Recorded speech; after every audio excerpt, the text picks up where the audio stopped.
Salam sigap dan shalom.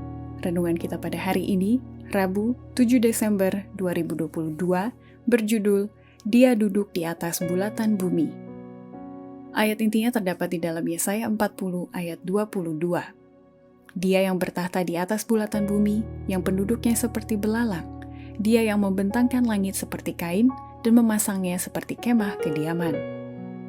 Pena Inspirasi menuliskan yang dimaksud dengan judul renungan kita pagi ini, Dia duduk di atas bulatan bumi, adalah sebuah pengharapan seperti dikatakan pemazmur, bila aku melihat langitmu. Dan makanya mulai kini, kita harus senantiasa datang menghampiri tahta kasih karunia Allah dan mengalami kasih-Nya yang tiada bandingnya itu adalah sebagai berikut. Pertama, pernyataan Nabi Yesaya bahwa Dia duduk di atas bulatan bumi untuk mengingatkan kita akan perintah Yesus, agar kita bersedia bekerja dengan iman dan keyakinan demi menyelesaikan pekerjaan misinya, demi menyelamatkan semua manusia di atas muka bulatan bumi yang berpenghuni, dan Dia juga berjanji akan senantiasa menyertai kita. Demikianlah Kristus memberikan perintah kepada murid-muridnya. Ia mengadakan persediaan penuh untuk meneruskan pekerjaan itu, dan Ia sendiri bertanggung jawab atas kemajuannya. Selama mereka menurut sabdanya dan bekerja bersama-sama dengan Dia, mereka tidak dapat gagal. Pergilah kepada segala bangsa, Ia menyuruh mereka. Pergilah ke bagian yang paling jauh dari bulatan bumi yang berpenghuni, tetapi ketahuilah bahwa aku pun akan hadir di sana. Bekerjalah dalam iman dan keyakinan, karena aku sekali-kali tidak pernah akan meninggalkan kamu. Kedua, pernyataan Nabi Yesaya bahwa Dia duduk di atas bulatan bumi untuk mengingatkan kita bahwa bumi ini bukanlah suatu lembah yang luas, dan sesungguhnya batu-batu yang botak dan tinggi tidak kelihatan di atasnya, tetapi terletak di bawah permukaan yang cocok sebagai tulang-tulang untuk bulatan bumi pada awal mulanya. Bumi bukanlah suatu lembah yang luas, melainkan pemandangan yang monoton dipecahkan oleh bukit-bukit dan pegunungan-pegunungan, dan tidak tinggi dan curam seperti sekarang, tetapi teratur dan indah bentuknya. Batu-batu yang botak dan tinggi tidak kelihatan di atasnya, tetapi terletak di bawah permukaan, cocok sebagai tulang-tulang untuk bumi.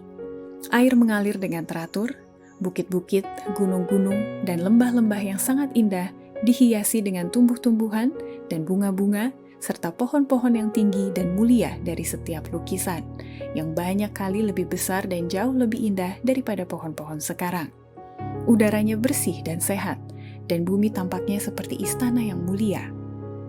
Ketiga, pernyataan Nabi Yesaya bahwa Dia duduk di atas bulatan bumi untuk mengingatkan kita bahwa oknum kealahan, Bapa, Anak, dan Roh Kudus adalah Sang Pencipta bulatan bumi ini dan menjadikan manusia menurut gambar dan rupa mereka sendiri.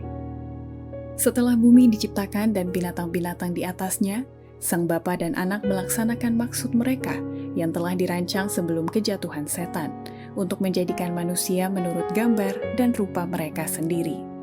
Mereka telah mewujudkan bersama-sama dalam penciptaan bumi itu dan setiap makhluk hidup di atasnya. Dan sekarang Allah berkata kepada Anaknya, marilah kita menjadikan manusia menurut gambar dan rupa kita. Keempat, pernyataan Nabi Yesaya bahwa Dia duduk di atas bulatan bumi untuk mengingatkan kita bahwa permukaan bulatan bumi ini sangat indah sekali diciptakan oleh Tuhan sebelum kejatuhan manusia ke dalam dosa, dan keadaan bumi ini dahulunya tidak seperti saat sekarang ini, di mana banyak gunung-gunung curam dan tebing-tebing terjal yang mengerikan dan berbatu-batu. Tatkala bumi ini keluar dari tangan Khalik, keadaannya sangat indah sekali. Permukaannya dihiasi gunung-gunung, bukit-bukit, dan padang yang datar, diselingi oleh sungai-sungai serta danau-danau yang indah. Tetapi bukit-bukit dan gunung-gunung itu tidaklah curam dan berbatu-batu, atau penuh dengan tebing-tebing yang terjal, serta mengerikan seperti halnya sekarang ini. Batu-batu bumi yang tajam dan kasar terpendam di bawah tanah yang subur, dan di mana-mana tumbuh pepohonan yang hijau serta segar.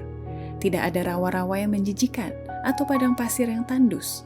Kemana saja pandangan diarahkan, kelihatan semak belukar dan bunga-bunga yang indah dan menarik. Tempat-tempat yang tinggi dimahkotai oleh pepohonan yang lebih indah daripada yang ada sekarang ini. Demikianlah renungan kita pada hari ini, kiranya Tuhan memberkati kita semua.